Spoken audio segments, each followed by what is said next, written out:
ሰው ነው ያናገረን። ከዚያ ከፍ ብለን ከንቲባውን ብናናገርስ? ከፍ ብለን የዞኑን ዋና አስተዳዳሪ ብናናገርስ? ከፍ ብለን የክልሉን ፕሬዝዳንት ብናናገርስ? ከፍ ብለን የሀገሪቱን ጠቅላይ ሚኒስትር ብናናግር እንደ ትልቅ ዕድለኛነት እናወራዋለን። ፎቶ ተነስተን ፎቶአችን እናስቀምጣለን በትልቅ ይሄ ከጠቅላይ ሚኒስትሩ ጋር የሆነ ጊዜ ምሳ በልቼ ብሎ ሰው ይናገራል። እግዚአብሔር ግን በየቀኑ ያለ ደጅ ጽናት ይገኛል።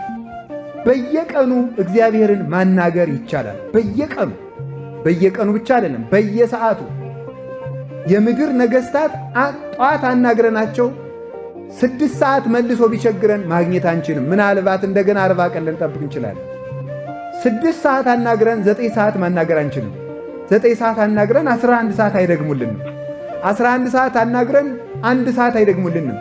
ሌሊት ቢቸግረን አይደግሙልንም። አናገኛቸውም።